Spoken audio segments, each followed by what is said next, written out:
The first time I followed my son, I expected to catch him lying.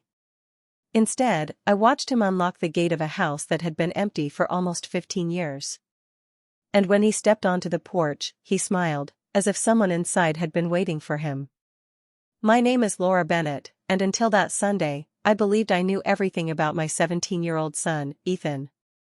I was wrong. It started with something so ordinary that I almost ignored it. Every Sunday after breakfast, Ethan disappeared. Always at exactly 9:30. Always carrying the same old canvas backpack.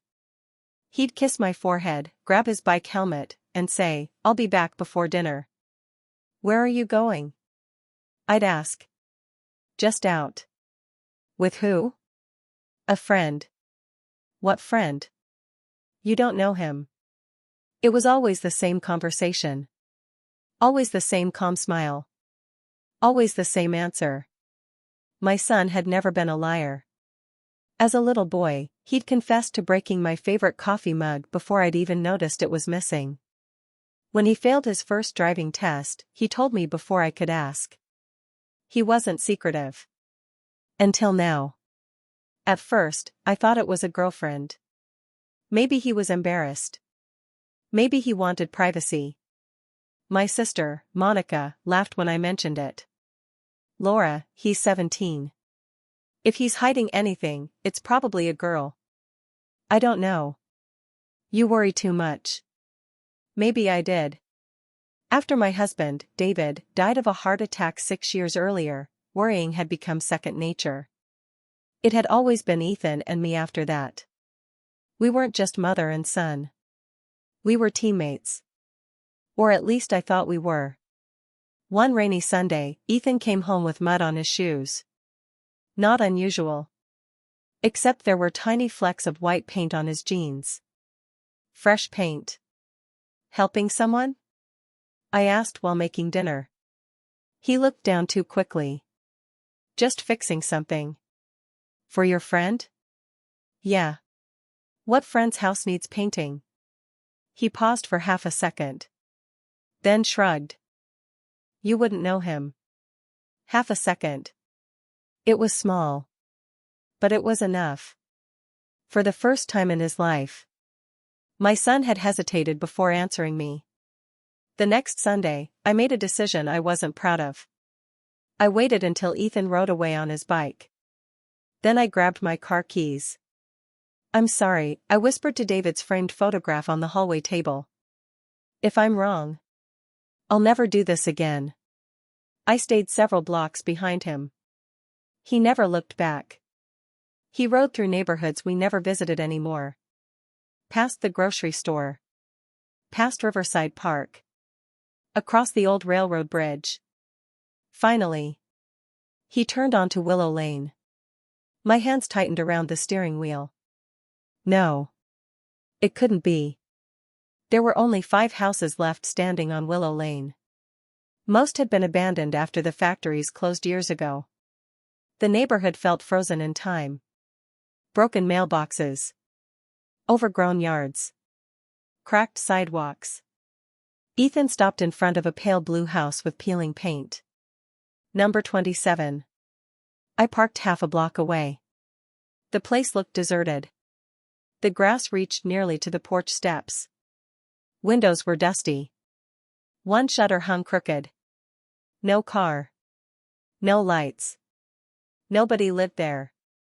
So why? Why was my son here? I watched him pull a key from his pocket. A key. He unlocked the rusty front gate. Walked carefully up the porch. Then unlocked the front door. Without knocking. Like he belonged there. The door closed behind him. I sat frozen. My heartbeat pounded so loudly I could hear it inside the car. Who had given him that key? 20 minutes passed. Then 30. Finally, the front door opened. Ethan stepped outside carrying 2 large trash bags. He walked them to the curb. Then went back inside. Cleaning? Why would he clean an abandoned house? An hour later, he appeared again. This time carrying gardening tools. He knelt in front of the flower beds, pulling weeds, planting fresh flowers, talking softly. Talking. To who? There was no one else there. I strained to hear. The only words I caught were, "I know she'd love these." She? Who was she? I couldn't take it anymore. I got out of the car. My shoes crunched against the gravel as I walked toward the house. Ethan. He spun around so fast he dropped the watering can. His face went completely white. Mom? What are you doing here? I should be asking you that. Silence. The wind rustled through dead branches overhead. I followed you. His shoulders sank. I figured. You have a key. Yes. Whose house is this? He stared at the porch instead of answering. Ethan. Nothing. Who lives here? No one. Then why are you here every Sunday? His jaw tightened. I can't tell you. My patience cracked. You can't tell your own mother? I promised. Promised who? He looked at me with tears forming in his eyes. I can't. I had never seen that expression before. Not fear. Not guilt. Something heavier. Like he was protecting someone. Someone who no longer had a voice. I walked past him toward the front porch. He stepped in front of the door. No. I'm going inside. You can't. This is ridiculous. Mom, please. His voice broke. I said no. I had raised him to respect people. I'd never seen him block my path. Not once. Move. No. Ethan. I'm begging you. Why? His eyes filled completely. Because if you walk inside. He swallowed hard. Everything you believe about our family is going to change. I laughed nervously. What does that even mean? He looked straight into my eyes. Then whispered the words that made the world stop turning. You've been telling me Grandpa died before I was born. He took one shaky breath. But this. He placed his hand on the old front door. This was his house. For a moment, I forgot how to breathe. My father? The words barely came out. Ethan nodded. I stared at the faded blue house, then back at my son. That's impossible. It's not. My father died 30 years ago. Ethan's expression didn't change. No, Mom. He didn't. The wind carried the sound of an old porch swing creaking somewhere down the street. I suddenly felt cold. You don't know what you're talking about. I do. No. My history teacher gave us a genealogy project last semester. I frowned. What does school have to do with this? I wanted to surprise you. He rubbed his hands together nervously. I started looking into our family. You could have just asked me. I wanted old records, pictures, birth certificates. I forced a smile that felt fake. That's sweet. It wasn't after that. Something inside me tightened. I found Grandpa's military records. So? They said he was alive. My heart skipped. Government records make mistakes. I thought so too. So I kept looking. He reached into his backpack and carefully pulled out a worn manila folder. Every document inside had been protected in clear plastic sleeves. This is his property tax record. He handed it to me. The address made my stomach twist. 27 Willow Lane. The taxes had been paid. Until just 3 years ago. No. This is his electric bill.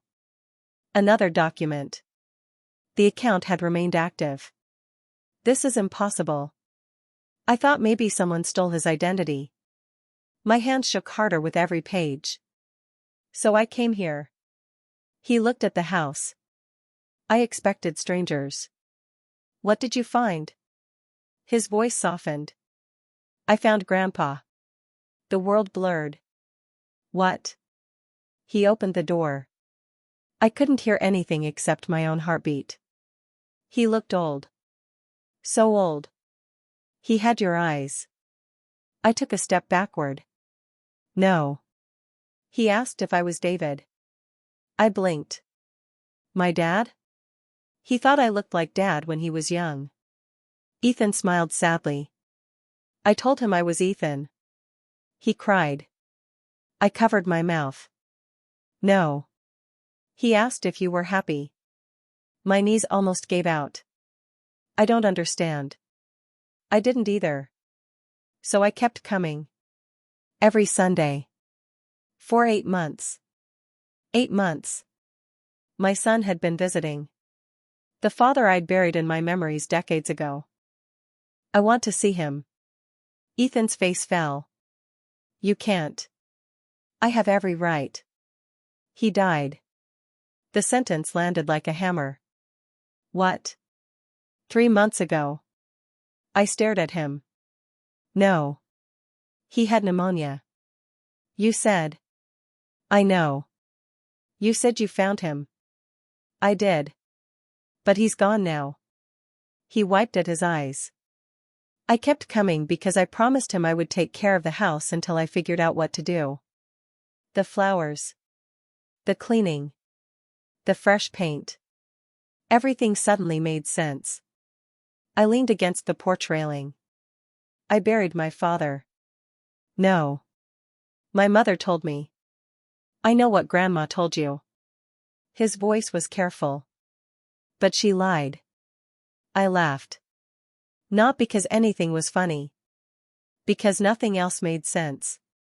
My mother wouldn't. Ethan quietly opened the folder again. There were photographs. Old ones. A thin elderly man sitting on this very porch. Holding a mug. Smiling. There was no mistaking him. The same smile from every childhood picture I'd ever seen. The same deep-set eyes. The same crooked nose. My father. Older. Much older. But alive. Or. Alive until 3 months ago. I asked him why. Ethan said softly. He didn't want to answer. What did he finally tell you? He looked down. He said your mother made a choice. I closed my eyes. No. When you were 12. My chest tightened. Grandma packed everything overnight. The memory rushed back. Boxes. Suitcases. Mom crying. Saying we had to leave.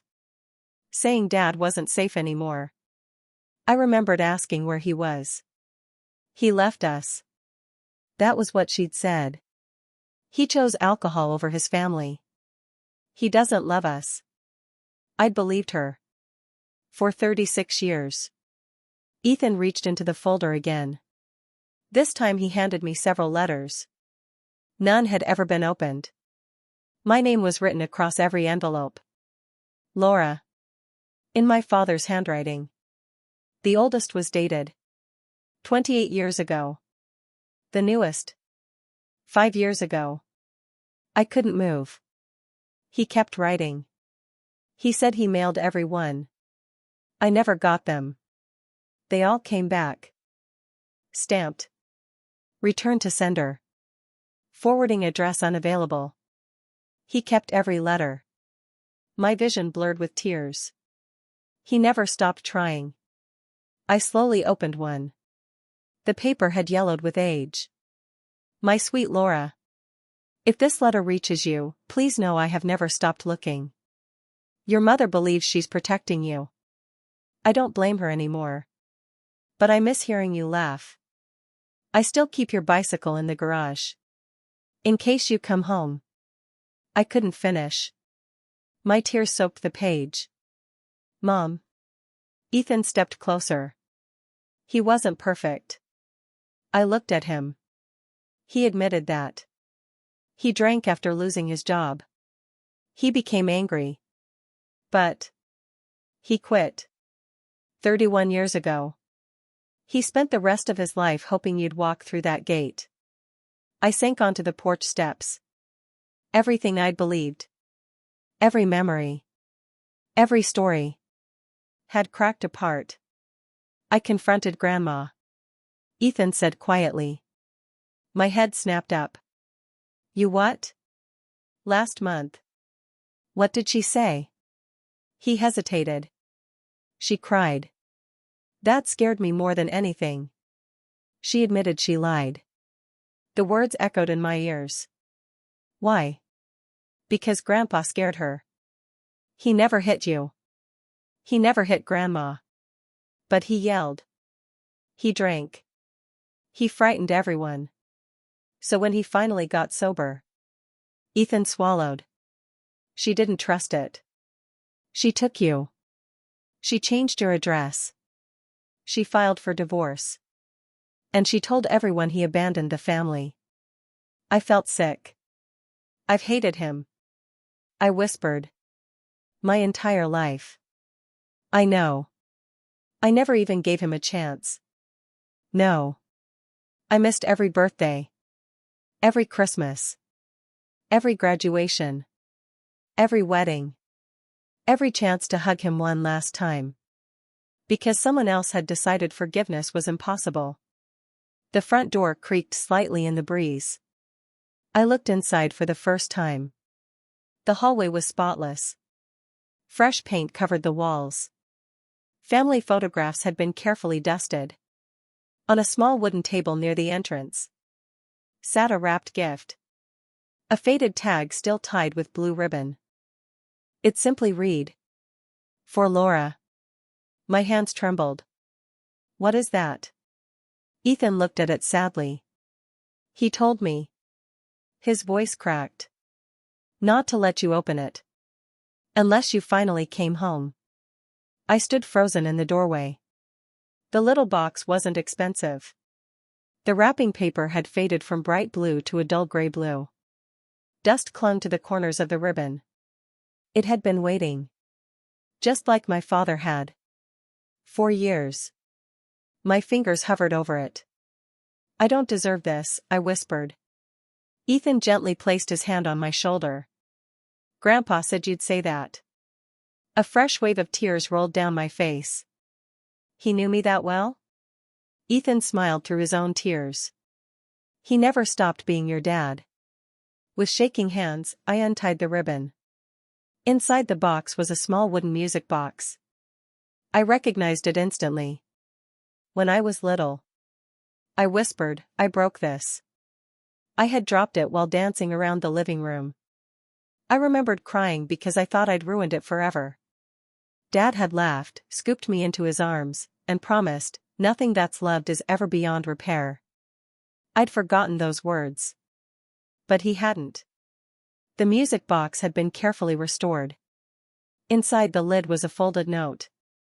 It was dated only 6 weeks before his death. I unfolded it slowly. My Laura. If you're reading this, then a miracle finally happened. You came home. There are many things I wish I could explain face to face. Some of them are my fault. Some aren't. I wasn't the husband your mother deserved during the hardest years of our marriage. Losing my job broke something inside me. I drank. I shouted. I let my pride become louder than my love. For that, I will always be sorry. But I never stopped loving you. Not for one day. I watched every birthday pass. Every Christmas. Every Father's Day. I imagined the woman you became. I prayed you were happy. If you're angry, I understand. If you can't forgive me, I understand that too. But don't spend your life carrying the same weight I carried. Forgiveness isn't forgetting. It's choosing not to let yesterday steal tomorrow. Love your son. Laugh often. And when you hear this music box, think of the little girl who danced barefoot in this house. Because she'll always have a home here. Love always. Dad. By the time I reached the last line, I couldn't see the page anymore. I buried my face in the letter and sobbed. Not the quiet tears I'd cried at funerals. These were the cries of a daughter who had found her father. Only after losing him forever. Ethan sat beside me on the old porch. Neither of us spoke for several minutes. Sometimes grief doesn't need words. It only needs someone willing to sit beside you. A week later, I drove to my mother's retirement apartment. She opened the door with her usual smile. It disappeared the moment she saw my face. You know. It wasn't a question. I nodded. Can I come in? She stepped aside. Neither of us sat down immediately. The silence between us felt heavier than the walls. Finally, I asked the question that had haunted me every night. Why didn't you tell me he changed? My mother looked out the window. I was afraid. Of what? That you'd love him more than me. The honesty stunned me. I was young, she whispered. I was hurt. I convinced myself I was protecting you. She wiped away a tear. But after a few years, I didn't know how to admit I'd been wrong. So you kept lying. She nodded. Every year it became harder. I wanted to scream. To blame her for every birthday, every missed hug, every unopened letter. Instead, I remembered my father's words. Don't spend your life carrying the same weight I carried. I took a deep breath. You stole 30 years from us. I know. And I can't pretend that doesn't hurt. I know. I may never fully understand your choice. I don't expect you to. She lowered her head. I'm sorry, Laura. For the first time in decades. I believed she meant it. Over the next few months, Ethan and I spent every Saturday restoring the house. We repaired the porch. We painted the walls. We polished the old hardwood floors. Every room held another memory waiting to be rediscovered. Behind a closet door, I found the marks Dad had made as he measured my height every birthday. In the attic, we discovered boxes of drawings I'd made in elementary school. He had kept every single one. Even the terrible ones. Especially the terrible ones. Ethan laughed as we looked through them. Mom. You really thought purple cows were realistic? They were artistic. They were terrifying. For the first time since learning the truth. We laughed. Real laughter. The kind that heals tiny pieces of a broken heart. One afternoon, Ethan handed me a small notebook he'd found in my father's bedroom. It was a journal. Not a diary of regrets. A diary of hope. Every Sunday entry ended the same way. Maybe next week she'll come. Year after year. Decade after decade. The final entry was written with shaky handwriting. If I don't get another Sunday. I hope someday she knows I never stopped waiting. I pressed the journal against my chest. I'm here now, Dad. The words echoed through the empty room. But somehow, it didn't feel empty anymore. 6 months later, we held a small gathering in the backyard. Just family. Just healing. My mother came. She stood quietly near the garden. I planted these roses, she said softly. I remember. Dad had planted them first. She'd planted new ones beside them. It felt fitting. Old wounds. New beginnings. Before dinner, Ethan raised a glass of lemonade. I want to make a toast. We all looked at him. To Grandpa. He smiled toward the house. I never knew him for long. But he taught me something I'll never forget. He looked at me. Families don't become stronger because they're perfect. They become stronger when someone is brave enough to tell the truth. No one spoke. There wasn't anything left to say. Sometimes I still wonder what life would have been if I'd walked through that gate 20 years earlier. Or 10. Or even 1. I can't change any of those Sundays. But I can choose what I do with the Sundays I still have. Now, every Sunday morning, Ethan and I drive to the little blue house on Willow Lane. We drink coffee on the porch. We trim the roses. We tell stories. Sometimes we laugh. Sometimes we cry. And before we leave, I win the little music box. The familiar melody drifts across the yard. For years, I believed my father had abandoned me. The truth was far more painful. He never stopped waiting for me to come home.